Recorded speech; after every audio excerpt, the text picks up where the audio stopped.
এনেকৈ দায়িত্ব সামৰে নেকি চিকিৎসালয়ৰ কৰ্তৃপক্ষই?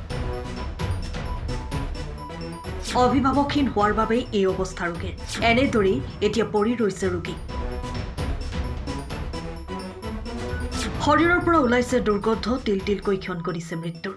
যোৰহাট চিকিৎসা মহাবিদ্যালয়ৰ এই অমানৱীয় কাণ্ডই হতচকিত কৰিছে ৰাইজক। মৰিয়নিত তিল তিলকৈ মৃত্যুৰ ক্ষণ কৰিছে দুই দুৰ্ঘটনাগ্ৰস্ত ব্যক্তিয়ে।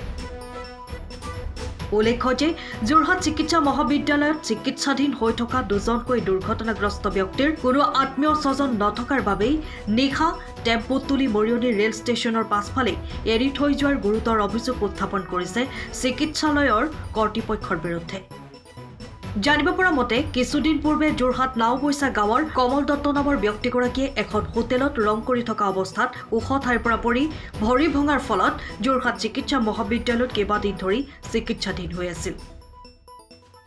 অন্যহাতে অন্য এক পথ দুৰ্ঘটনাত এখন ভৰি ভঙাৰ ফলত বলবন্ত চৌধুৰী নামৰ আন এজন বিহাৰৰ শ্ৰীভান জিলাৰ ব্যক্তিগৰাকীও কেইবাদিন ধৰি যোৰহাট চিকিৎসা মহাবিদ্যালয়ত চিকিৎসাধীন হৈ আছিল।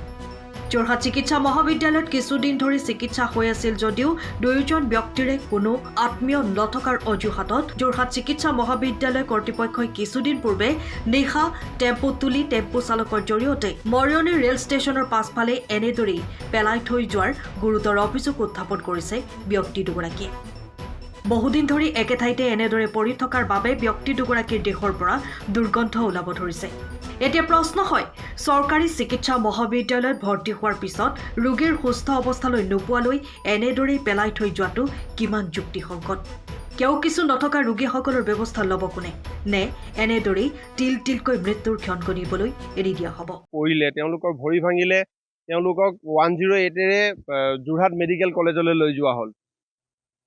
যোৰহাট মেডিকেল কলেজত লৈ যোৱা হ'ল। লৈ যোৱাৰ পাছত তেওঁলোকক চিকিৎসা কৰিলে। এসপ্তাহ দিন বোলে চিকিৎসা কৰিছে। এসপ্তাহ দিন চিকিৎসা কৰাৰ পাছত তেওঁলোকক টেম্পুৰে মৰিয়নিলৈ পঠাই দিয়া হ'ল। এতিয়া আমাৰ প্ৰশ্নটো হ'ল, এজন চিকিৎসকে যেতিয়ালৈকে এটা চিকিৎসা সম্পূৰ্ণ নহয় তেওঁক তাতে থ'ব লাগে আৰু থৈ তেওঁলোকক সম্পূৰ্ণ চিকিৎসা কৰিব লাগে। চিকিৎসা কৰাৰ পিছত তেওঁলোকক পঠিয়াব লাগে।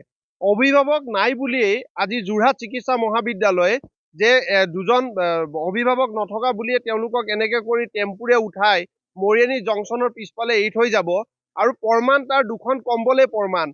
তেওঁলোকে সত্য কৈছে নে অসত্য কৈছে? দুখন কম্বল মেডিকেল কলেজৰ কম্বল আৰু মেডিকেল কলেজৰ পৰা দি থোৱা কম্বল।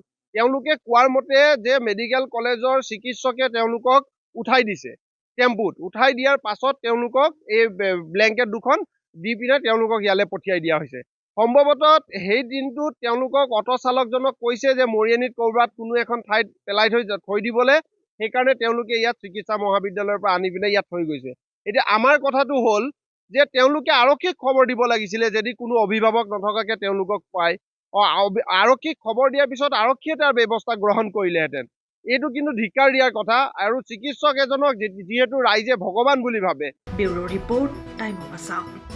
সময়ৰ খবৰ সময়ত পাবলৈ ফ'ল' কৰক টাইম অফ আছাম।